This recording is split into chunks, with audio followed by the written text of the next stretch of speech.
ಇದನ್ನು ತಾವು ಕಠಿಣವಾಗಿ ಕ್ರಮವನ್ನು ತಗೊಂಡು ಇದಕ್ಕೆ ಅಂತ್ಯ ಆಡಬೇಕು ಅನ್ನೋದ್ರ ಬಗ್ಗೆ ಸಾಕಷ್ಟು ನಮ್ಮ ಬಂಧು ಮಿತ್ರರು, ನಮ್ಮ ಕ್ಷೇತ್ರದ ಜನತೆ ಈ ಒಂದು ವಿಚಾರದ ಬಗ್ಗೆ ಪ್ರಸ್ತಾಪ ಮಾಡಿದ ನಂತರ ನಾನು ನಮ್ಮ ಎಸ್ ಪಿ ಸರ್ ಹತ್ರ ಮಾತನಾಡಿದ ಮೇಲೆ ಅವರು ಪ್ರತ್ಯೇಕವಾಗಿ ನಾನೇ ಬರ್ತೀನಿ, ನಾನೇ ತಾಲೂಕು ಆಫೀಸ್ನಲ್ಲಿ ನಾನೇ ಸಭೆಯನ್ನು ತೆಗೆದುಕೊಂಡು ಇದಕ್ಕೆ ನಮ್ಮ ತಾಲೂಕಿನ ಎಲ್ಲ ಪೊಲೀಸ್ ಅಧಿಕಾರಿಗಳಿಗೂ ಕೂಡ ನಾನು ಸೂಚನೆಯನ್ನು ಕೊಟ್ಟು ಇದಕ್ಕೆ ಅಂತ್ಯವನ್ನು ನಾವು ಆಡ್ತೇವೆ ಅನ್ನೋದ್ರ ಬಗ್ಗೆ ಅವರು ನಮಗೆ ತಿಳಿಸ್ಕೊಟ್ಟಿದ್ದಾರೆ. ಅದರಂತೆ ಇವತ್ತು ಅವರು ನಮ್ಮ ಸಭೆಗೆ ಇವತ್ತು ಬಂದು ಸಭೆಯನ್ನು ನಡೆಸ್ಕೊಡ್ತಾ ಇದ್ದಾರೆ.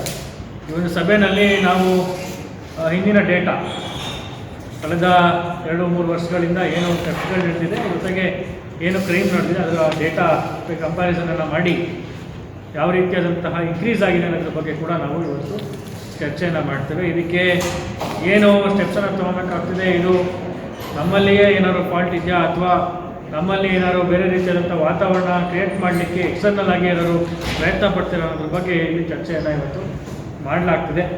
ಆನಂತರ ನಾವು ಕೂಡ ನಮ್ಮ ಸರ್ಕಾರಿ ಇನ್ಸ್ಪೆಕ್ಟರ್ಸ್ ಇದ್ದಾರೆ, ಅವರಿಗೆ ಹಲವಾರು ಸೂಚನೆಗಳು ನೀಡಬೇಕಾಗ್ತದೆ. ಏಕೆಂತಂದರೆ ಇವತ್ತು ನಮ್ಮ ತಾಲೂಕಿನಲ್ಲಿ, ನಮ್ಮ ಪಟ್ಟಣದಲ್ಲಿ ದಿನನಿತ್ಯ ಒಂದಕ್ಕೊಂದು ಈ ರೀತಿಯಾದಂಥ ಇನ್ಸಿಡೆಂಟ್ಸು ರಿಪೋರ್ಟ್ ಆಗ್ತದೆ ಅಂತಂದರೆ ಇದಕ್ಕೆ ಹಲವಾರು ಕಾರಣಗಳಿರ್ತದೆ.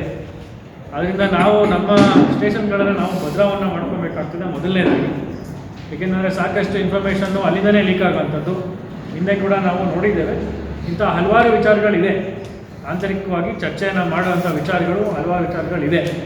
ಅದರಿಂದ ನಾನು ನಮ್ಮ ಮಾಧ್ಯಮ ಮಿತ್ರರು ತಾವೆಲ್ಲೂ ಕೂಡ ಇದ್ದೀರಾ, ನಾನು ತಮಗೂ ಕೂಡ ವಿನಂತಿಯನ್ನು ಮಾಡ್ತೀನಿ, ದಯಮಾಡಿ ಅಂಥ ವಿಚಾರಗಳು ಚರ್ಚೆಗೆ ಬಂದಾಗ ನಾವು ಗೌಪ್ಯವಾಗಿ ಅಂಥ ವಿಚಾರಗಳನ್ನ ಮಾಡೋಕ್ಕಾಗ್ತದೆ. ಯಾಕಂದರೆ ಇದು ಒಂದು ಏನು ನಮ್ಮ ತಾಲೂಕಿನ ಸೆಕ್ಯೂರಿಟಿಗೆ ಸಂಬಂಧಪಟ್ಟಂಥ ವಿಚಾರಗಳಿರ್ತದೆ. ಅಂಥ ವಿಚಾರಗಳು ಬಂದಾಗ ದಯಮಾಡಿ ತಾವು ಕೂಡ ನಮಗೆ ಸಹಕಾರವನ್ನು ಕೊಡಬೇಕು. ತದನಂತರ ನಾವು ತಮಗೆ ಎಸ್ ಪಿ ಸಾಹೇಬರು ತಮಗೆ ಬ್ರೀಫನ್ನು ಇನ್ ಡೀಟೇಲು ಏನು ಕ್ರಮವನ್ನು ತೊಗೊಳ್ತಾ ಇದ್ದೇವೆ, ಏನು ಕ್ರಮವನ್ನು ತಗೊಂಡು ಈ ಒಂದು ಸಮಸ್ಯೆಯನ್ನು ಬಗೆಹರಿಸಲಿಕ್ಕೆ ಈ ಒಂದು ಏನು ಥೆಫ್ಟ್ಗಳಾಗಿರ್ಬೋದು, ಈ ಥರ ಕ್ರೈಮ್ಗಳಾಗಿರ್ಬೋದು, ಇದಕ್ಕೆ ನಾವು ಅಂತ್ಯವನ್ನು ಆಡಲಿಕ್ಕೆ ಏನು ಕ್ರಮವನ್ನು ತೊಗೊಳ್ತೇವೆ ಅನ್ನೋದ್ರ ಬಗ್ಗೆ ಅವರು ತಮಗೆ ವಿವರವಾಗಿ ಬ್ರೀಫನ್ನು ಈ ಒಂದು ಸಭೆಯ ನಂತರ ಅವರು ಮಾಡ್ತಾರೆ. ಅದರಿಂದ ದಯಮಾಡಿ ತಾವು ಈಗ ತಮಗೂ ಕೂಡ ಇವತ್ತು ಆಹ್ವಾನ ನೀಡಿದ್ದೆ, ನಾವೆಲ್ಲರೂ ಕೂಡ ನಿಮಗೂ ಕೂಡ ದಿನನಿತ್ಯ ತಾವು ಟೌನಲ್ಲಿ ಇರೋದ್ರಿಂದ ತಾವು ಕೂಡ ಸಮಸ್ಯೆಗಳು ತಾವು ಎದುರಾದಲ್ಲಿ ತಾವು ಕೂಡ ನಮ್ಗೆ ಗೊತ್ತಿರ್ತದೆ. ಅಂಥ ಸಮಸ್ಯೆಗಳನ್ನ ದಯಮಾಡಿ ಇವಾಗ ಹೇಳಿದ ನಂತರ ನಾವು ಸಭೆಯನ್ನು ಮುಂದುವರಿಸ್ಕೊಂಡು ಹೋಗ್ತೇವೆ. ಆ ನಂತರ ಮತ್ತೊಮ್ಮೆ ತಮಗೆ ಸಭೆಯ ನಂತರ ಬ್ರೀಫನ್ನು ಎಸ್ ಪಿ ಸಾಹೇಬರು ನಾವು ಸೇರಿಸಿ ಮಾಡ್ತೇವೆ ಅಂತ ತಮಗೆ ಇವತ್ತು ಹಚ್ಚುವ ನಿಟ್ಟಿನಲ್ಲಿ ಸಹಿತ ಗಮನ ಹರಿಸ್ತೀವಿ.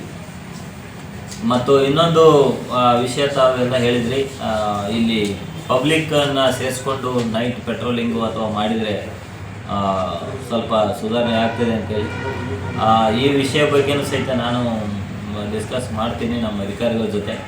ಏನಾಗ್ತದೆ, ಕೆಲವು ಸಲ ಅದು ಮಿಸ್ಯೂಸ್ ಆಗೋ ಸಾಧ್ಯತೆಯೂ ಭಾಳ ಇರ್ತದೆ.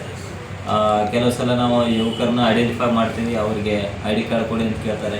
ಐ ಡಿ ಕಾರ್ಡ್ ಕೊಟ್ಟ ಮೇಲೆ ಕೆಲವು ಸಲ ಪೊಲೀಸ್ ಅಧಿಕಾರವನ್ನು ದುರುಪಯೋಗಪಡಿಸ್ಕೊಳ್ಳೋ ಸಾಧ್ಯತೆಯೂ ಭಾಳ ಇರ್ತದೆ. ಹಾಗಾಗಿ ನಾವು ಯಾರನ್ನ ಸೆಲೆಕ್ಟ್ ಮಾಡ್ತೀವಿ ಅದು ಭಾಳ ಕರೆಕ್ಟಾಗಿ ಮಾಡಬೇಕಾಗ್ತದೆ. ಆ ಒಂದು ನಿಟ್ಟಿನಲ್ಲಿ ಯೋಚನೆ ಮಾಡ್ತೀವಿ, ಅದನ್ನು ಮಾಡಬೇಕಾ ಅಥವಾ ನಮ್ಮ ಇಲಾಖೆಯಿಂದ ಹೆಚ್ಚಿನ ರೀತಿಯಲ್ಲಿ ನಾವು ಸಿಬ್ಬಂದಿಗಳನ್ನು ಕೊಟ್ಟು ವಿಶೇಷ ಒಂದು ಗಸ್ತು ವ್ಯವಸ್ಥೆಗೆ ನಾವು ಮಾಡುವ ಮೂಲಕ ಅಪರಾಧ ಪ್ರಕರಣಗಳನ್ನು ಕಂಟ್ರೋಲ್ ಮಾಡಲಿಕ್ಕೆ ಒಂದು ಕ್ರಮಗಳನ್ನು ಕೈಗೊಳ್ತೀವಿ. ಮುಖ್ಯವಾಗಿ ಇನ್ನೊಂದು ವಿಷಯ ನಮ್ಮ ಎಲ್ಲ ಅಧಿಕಾರಿಗಳಿಗೆ ಸಹಿತ ನಾನು ಡಿಸ್ಕಸ್ ಮಾಡಿದೆ, ಮಾಧ್ಯಮದವ್ರ ಜೊತೆ ಒಂದು ಸಂಬಂಧ ಚೆನ್ನಾಗಿರಬೇಕು. ಮುಖ್ಯವಾಗಿ ಪೊಲೀಸರು ನಾವು ಒಂದು ಏನು ಅಪರಾಧಗಳು ಆಗಬಾರ್ದು ಅಥವಾ ಕಾನೂನು ಸುವ್ಯವಸ್ಥೆ ಹದಗೆಡಬಾರ್ದು ಅಂತ ದೃಷ್ಟಿಯಿಂದ ನಾವೇನು ಕೆಲಸ ಮಾಡ್ತೀವಿ, ಅದೇ ರೀತಿ ಮಾಧ್ಯಮದವರು ಸಹಿತ ನಿಮ್ಮದೇ ಆದ ಒಂದು ಕೆಲಸ ಮಾಡುವ ಮೂಲಕ ಒಂದು ಶಾಂತಿ ನೆಲೆಸಲಿಕ್ಕೆ ನೀವು ಸಹಿತ ಸಹಕರಿಸ್ತಾ ಇದ್ದೀರಿ. ಸೊ ನಮ್ಮ ಮತ್ತು ನಿಮ್ಮ ಸಂಬಂಧ ಚೆನ್ನಾಗಿರಬೇಕು.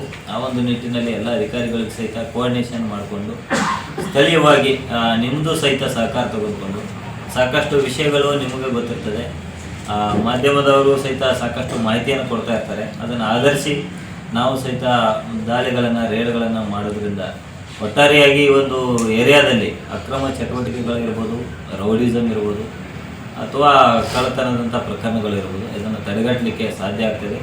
ಆ ಒಂದು ನಿಟ್ಟಿನಲ್ಲಿ ಮುಂದಿನ ದಿನಗಳಲ್ಲಿ ನಮ್ಮ ಎಲ್ಲ ಅಧಿಕಾರಿಗಳಿಗೆ ಅದನ್ನು ಸಹಿತ ತಿಳಿಸಿದ್ದೀವಿ. ಒಟ್ಟಾರೆಯಾಗಿ ನಾನು ಈ ಒಂದು ಜಿಲ್ಲೆಗೆ ಬಂದ ಹೊಸದರಲ್ಲಿ ಅನೇಕ ವಿಷಯಗಳ ಬಗ್ಗೆ ತಾವು ಗಮನಕ್ಕೆ ತಂದಿದ್ರಿ. ಒಂದು ರೀತಿಯಿಂದ ಒಳ್ಳೆಯದಾಯಿತು. ಆ ಎಲ್ಲ ವಿಚಾರಗಳನ್ನು ದೃಷ್ಟಿಯಲ್ಲಿಟ್ಟುಕೊಂಡು ಮುಂದಿನ ದಿನಗಳಲ್ಲಿ ಒಂದು ಪೊಲೀಸ್ ವ್ಯವಸ್ಥೆಯನ್ನು ಬಲಪಡಿಸುವಲ್ಲಿ ಮತ್ತು ಕಾನೂನು ಸುವ್ಯವಸ್ಥೆ ಕಾಪಾಡುವಲ್ಲಿ ಎಲ್ಲ ರೀತಿಯಿಂದ ಕ್ರಮಗಳನ್ನು ಕೈಗೊಳ್ತೀವಿ ಅಂತ ನಾನು ಹೇಳಿಕೆ